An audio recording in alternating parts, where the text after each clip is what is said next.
Assalamualaikum warahmatullahi wabarakatuh. Perkenalkan, kami dari kelompok 2 ingin mempresentasikan modul 2 yaitu tentang konfigurasi dasar switch dan perangkat akhir. Sebelumnya izin memperkenalkan diri, nama saya Reza Aurelia Samputri. Perkenalkan, nama saya Claudia Irenca. Perkenalkan, nama saya Alika Dini.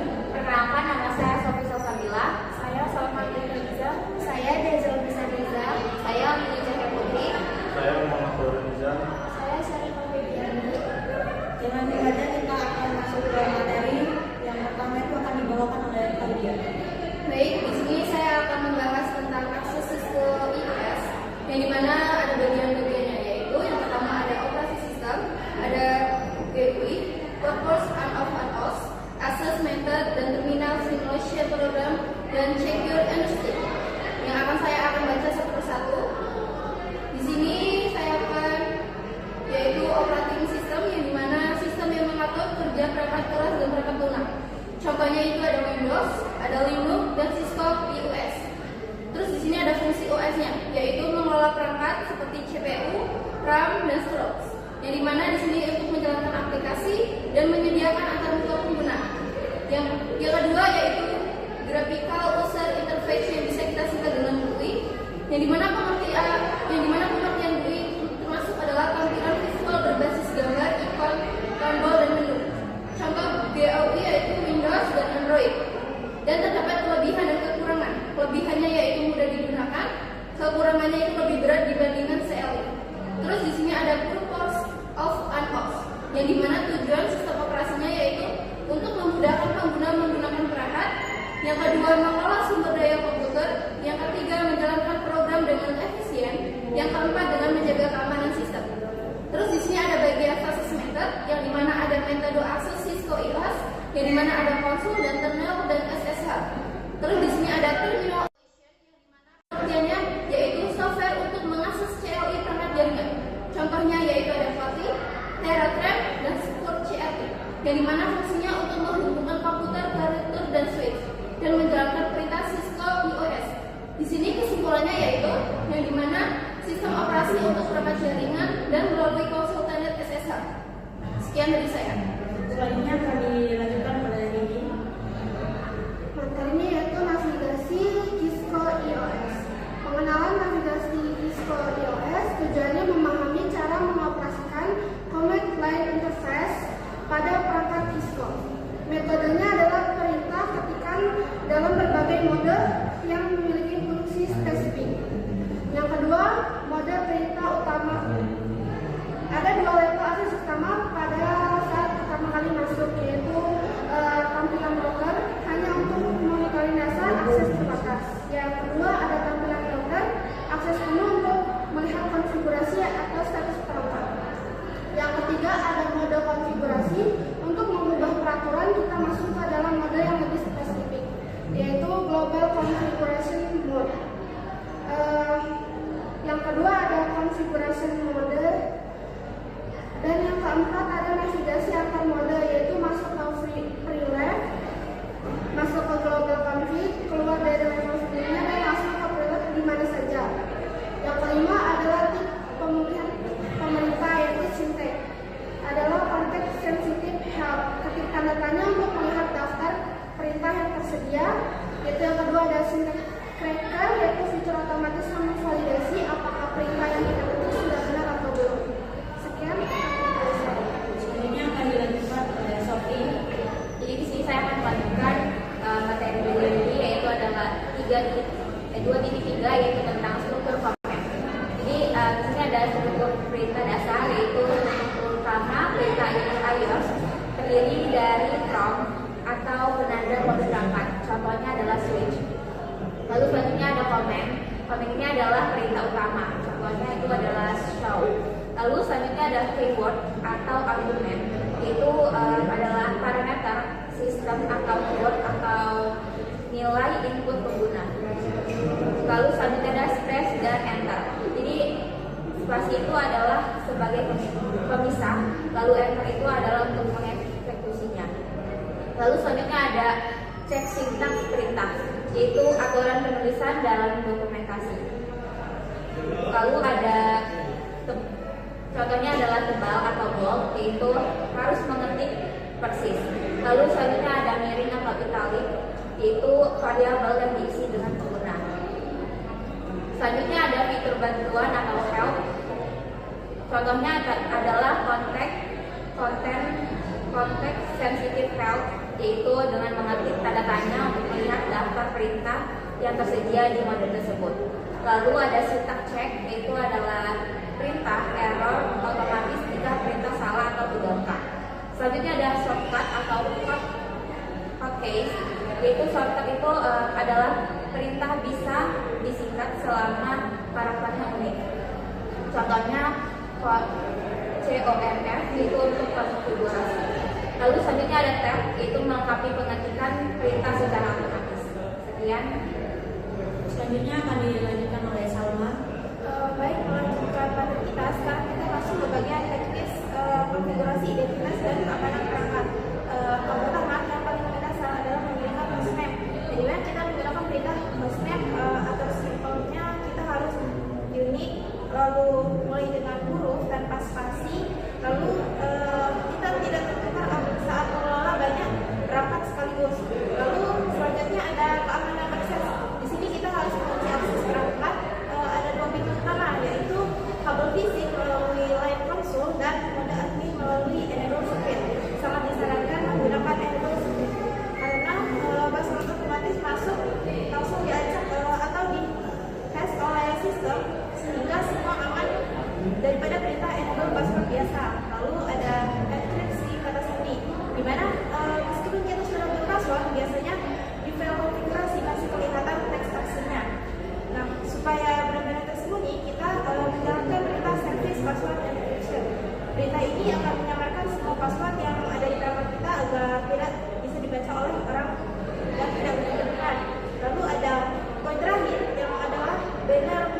Ini bukan sekedar ucapan selamat datang, tapi berfungsi sebagai peringatan umum. Pesan ini akan muncul tepat sebelum pengguna login, oleh menegaskan bahwa hanya personil berwenang yang boleh mengakses perangkat ini. Sekian. Selanjutnya akan dilanjutkan oleh Stanley. Kita lanjut ke file konfigurasi. Ada dua jenis file konfigurasi pada perangkat. Yang pertama adalah running config, disimpan di RAM, berisi konfigurasi yang sedang berjalan saat ini. Perubahan langsung berpengaruh, akan hilang saat perangkat mati atau restart. Startup config, disimpan di NVRAM, digunakan saat perangkat dinyalakan ulang, tidak hilang walaupun perangkat dimatikan. Perintah penting, show running config n, melihat konfigurasi aktif. Show startup config n, melihat konfigurasi tersimpan. Copy running config startup config n, menyimpan konfigurasi. Cara mengubah running configuration, jika konfigurasi belum disimpan dan salah, bisa dihapus manual atau gunakan reload untuk kembali ke konfigurasi sebelumnya. Kekurangan reload, perangkat akan offline sementara. Saat reload akan muncul pertanyaan simpan perubahan, pilih no dalam kurung n untuk membatalkan perubahan jika konfigurasi sudah terlanjur disimpan.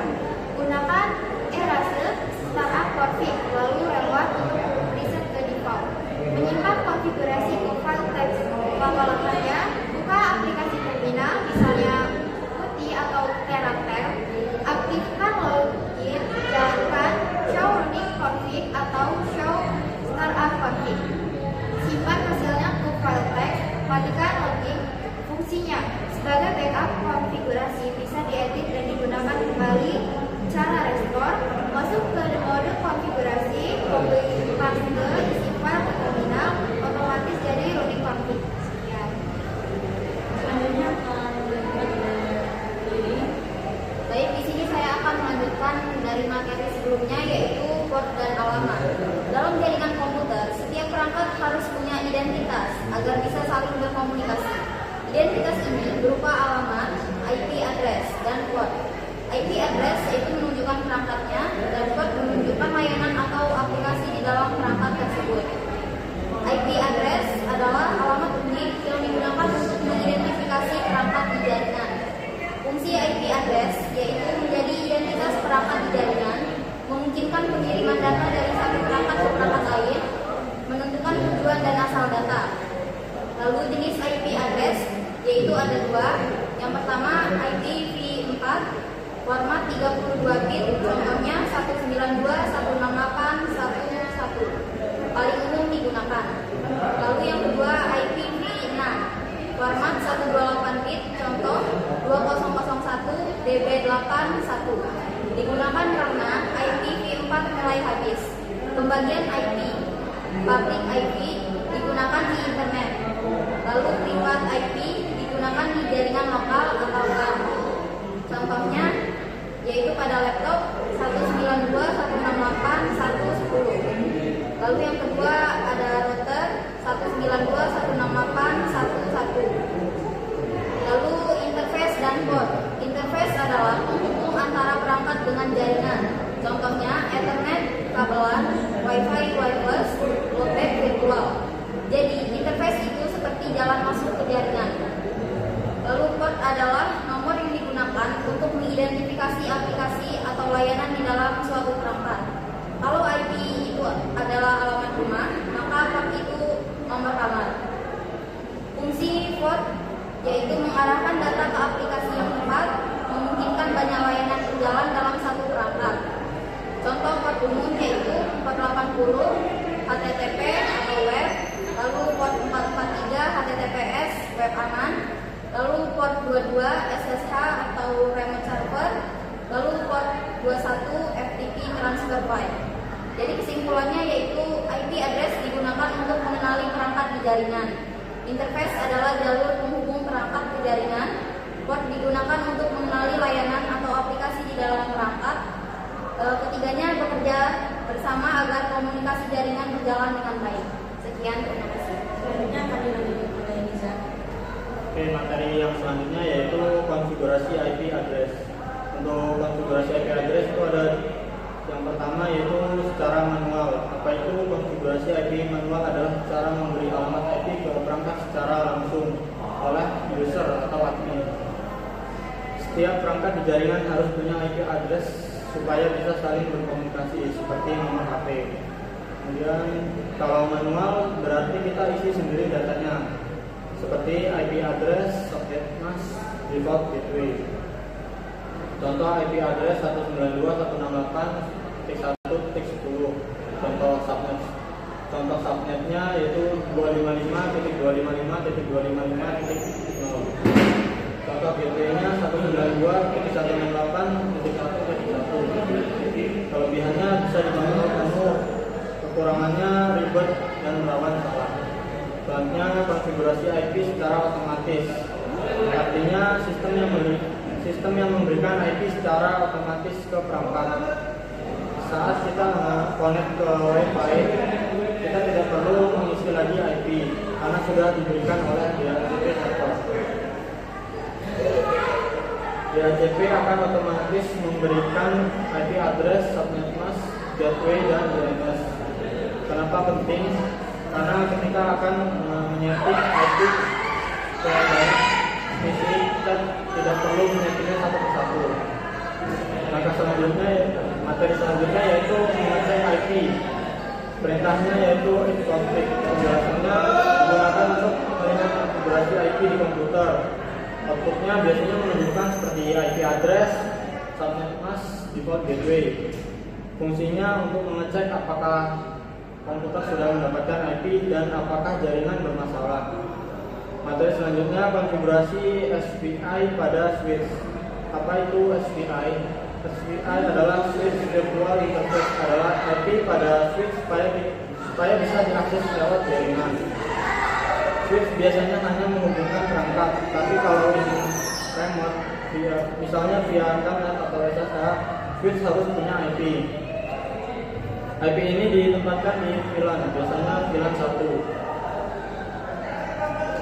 Materi selanjutnya adalah latihan sintaks, yaitu penjelasan ini bagian latihan untuk membiasakan mengetik di perintah di switch. Tujuannya agar kita tidak salah menulis sintaks dan paham urutan konfigurasi. Materi selanjutnya paket tracer basic connectivity. Ini praktik langsung menggunakan Cisco paket tracer. Pada perintah ini kita akan mengatur IP di PC, kemudian mengatur IP di switch, menghubungkan perangkat. Kemudian tes koneksi menggunakan ping. Contohnya ping 192.168.1.1.